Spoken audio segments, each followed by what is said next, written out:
7:31, Mara Consuelo. Me dice un magistrado de la Corte Suprema de Justicia, frente al tema de las banderas y las pancartas del M-19, que ayer estuvieron ondeando y estuvieron presentes en medio de la manifestación que termina en bloqueos, que ese símbolo, así evidentemente el M-19 haya entregado las armas en 1990, es similar a como si, por ejemplo, las FARC hicieran una marcha, las antiguas FARC, frente al Club El Nogal y sacaran la bandera de las FARC en ese momento.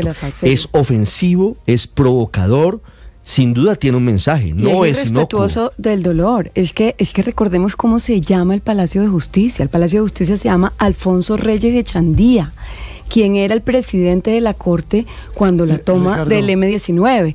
Entonces, pensar que no se reviven y que no hay simbologías dolorosas e instigadoras al odio y a la violencia, con todas esas banderas y con los afiches del presidente, que recordemos también fue del M-19, es muy complicado. 7:33, Ricardo, Aurelio. Sí, el principal responsable de lo que pasó ayer en la azonada ante la Corte Suprema de Justicia es el presidente Gustavo Petro. Eso hay que decirlo sin dudas, sin ambajes, sin matices, sin decir que es que el debate se le ha dado a uno y a otros no. Yo sí creo que en esto tiene que ser claro, y me parece que quedó un vacío enorme en el tema de las responsabilidades en la entrevista que se le hizo a la senadora María José Pizarro. Es que no se le olvide, Ricardo, y ustedes ya lo han mencionado, pero vale la pena resaltar, que durante más de 8 días Petro estuvo dándole pedal a esta movilización. ¿Qué dice un barra brava petrista cuando oye al presidente diciendo que es que hay sectores de autores de crímenes de lesa humanidad, narcotraficantes, etcétera, que se tomaron sectores de la fiscalía? Es que se han hecho aquí afirmaciones demasiado graves que alientan y que colocan a todo el mundo una actitud realmente, como dicen ahora, de crispación o una actitud pugnaz frente a lo que está sucediendo. Y la actitud de ayer es totalmente equívoca. Nosotros entrevistamos a Fabio Arias ayer y el presidente de la CUT dijo, no, nosotros nos movimos para la fiscalía, porque Arias sabía qué podía pasar y se comprometía a la CUT y se comprometía a FECODE. Pero mientras eso pasaba, había sectores del petrismo radical, como lo acaba de decir también, los calificó la doctora Pizarro, citando a la Corte Suprema de Justicia. Aquí se mencionó de Contera, pero yo sí lo voy a poner en primer plano. Hay un video de TikTok del honorable concejal José Cuesta, un histórico del ex M-19, del pacto histórico, citando a un grupo grande de personas, a un plantón a la Corte Suprema de Justicia. José Cuesta, que ha sido un íntimo de Petro, citando a esto. Y vimos en las esquinas de la Corte Suprema de Justicia a Cielo Rusinque y a la ministra Gloria Ramírez parada allí. ¿Por qué estaban allí si el mismo gobierno, como lo dijo Carlos Ramón González, había dicho que ellos no habían citado a la Corte Suprema? Pero Aurelio, eso no es cierto. Al final, digamos, ellos intentan evitar asumir la responsabilidad, pero es claro que el gobierno convocó a la marcha, ¿o no? Y entonces terminan diciendo que lo que había era unos infiltrados. No, yo creo que el gobierno tiene que empezar, y yo espero, Ricardo, que aquí haya un debate de control político en el Congreso de la República sobre estos hechos. Estos hechos no se pueden dejar pasar así. Y ustedes tienen razón cuando dicen, perdón Álvaro, que siente un magistrado de la Corte Suprema cuando le ondean en la puerta de la Corte banderas del M-19. Incluso me ha parecido tibia la actitud del doctor Osuna, ministro de Justicia. Es que el doctor Osuna fue víctima de todo lo que pasó en esta Corte con sus profesores eméritos del Externado de Colombia. Esto no puede dejarse pasar de una manera anecdótica. Lo que pasó ayer es grave y es gravísimo. Y el gobierno, el ministro del Interior, las autoridades tendrán que responder en un debate que yo espero que se dé de control político en el Congreso de la República, porque además este es el antecedente para el Congreso de la República si no aprueba las llamadas reformas del gobierno. ¿Este es el globo de ensayo? O sea, este es el entremés. Este es el entremés que hay para si no aprueban las reformas. Me parece que lo que pasó ayer es, yo diría, se lo digo con toda sinceridad, Ricardo, es de los hechos más graves que han acontecido en año y medio largo del gobierno de Gustavo Petro. Esto no es algo de salirnos con unos infiltrados o que es que los del M no sé qué, no. este es un hecho de una gravedad enorme. Va a empezar el presidente Petro a alentar a sus barras bravas si hay discusión sobre reforma laboral o pensional. Esto no puede seguir pasando en Colombia. 7:37 minutos. Álvaro, su opinión. A esta hora estamos viendo las imágenes en YouTube del momento en el que interviene el antiguo SMAD y algunos manifestantes empiezan a tomar los adoquines de la calle 12 y comienzan a lanzárselo a los integrantes de la policía, en lo que terminaron ayer los disturbios. Su opinión, Álvaro. Obviamente esto fue un error absurdo, un error infantil, porque si no se desbordaban las barras bravas, se desbordaban los infiltrados. Y era obvio que un segundo después iban a comparar esto a la toma del Palacio de Justicia por el M-19. Increíble que cometan este tipo de errores. Las movilizaciones no sirven para solucionar este tipo de problemas en la democracia. El gobierno tiene que aceptar que el camino de la calle no resuelve el bloqueo de cambios en Colombia. La calle es para enunciar las problemáticas, no es para resolverlas ni cerrarlas. La calle solo sirve contra los gobiernos. Eso de apoyo a los gobiernos es muy complejo. El gobierno tiene que entender que el único camino es negociar dentro de las instituciones con pragmatismo reformista, porque los opositores tienen derechos, tienen recursos, no son mancos, y así son las democracias, farragosas y lentas. Y que obviamente los opositores del gobierno que llevan 200 años en el poder, pues tienen unas ventajas. Quienes están vulnerando realmente las instituciones son quienes politizaron la fiscalía de una manera descarada e irresponsable. Y están felices hoy de victimizarse diciendo ahora que quienes irrespetan las instituciones son otros. Por eso es tan infantil lo que hicieron ayer. Si el gobierno tiene preocupaciones de que haya la intención de un sector radical de retener la fiscalía para forzar un juicio político y sacarlo del poder, pues no puede caer en ese mismo camino de desinstitucionalizar. A ver, aquí el problema de fondo es que la Corte se ha prestado en el pasado a nombrar fiscales como fiscales a personas sin más mérito que ser instrumentos del presidente de turno. Eso ha sido muy malo.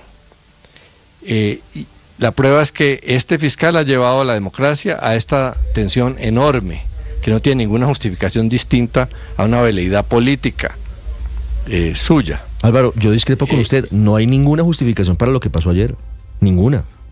No, ¿y quién está justificando? Le estoy explicando. Le estoy entendiendo que usted yo no dice estoy que por aquí cuenta haciendo... de la Fiscalía de Francisco Barbosa se presentó ayer el bloqueo en la Corte Suprema.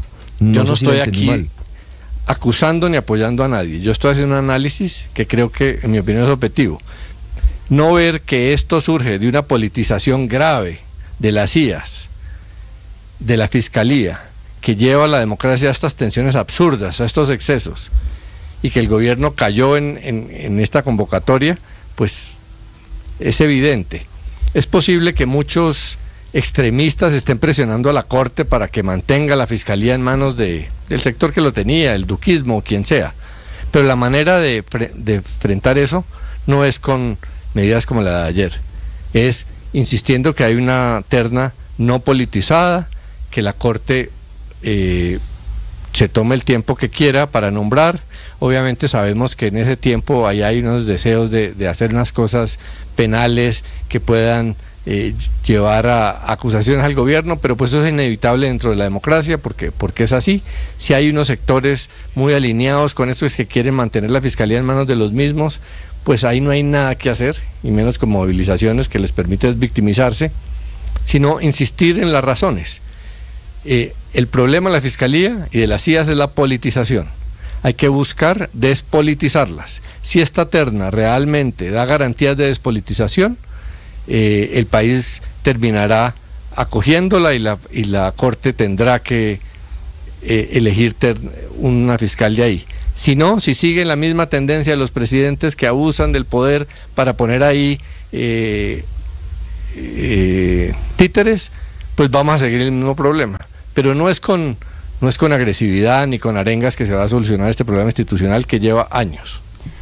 A mí me preocupa María Consuelo. Ricardo, de la entrevista de María José Pizarro, que puede que el tono sea diferente, porque ella tiene un tono inclusive dulce, pero al final continúa con la presión. Cuando dice, la llave la tiene la Corte Suprema de Justicia al elegir rápido. O sea, la presión continúa. Si no hacen lo que yo quiero, entonces ahí van las barras bravas por delante. Si no escriben en una revista lo que yo quiero, ahí les mando la Guardia Indígena para que bloqueen la entrada. O sea, es que, María Consuelo, estamos ante mandando por delante a los que ellos denominan infiltrados. Y yo pregunto, ¿y si eran infiltrados porque no hay un solo capturado? No hay un solo capturado después del bloqueo de ayer. No hay detenidos después no de hay lo que un pasó solo ayer. detenido. Es muy difícil. Entonces, es muy difícil pero en ese por Dios, si desorden están hacer todas las cámaras, digamos, ahí.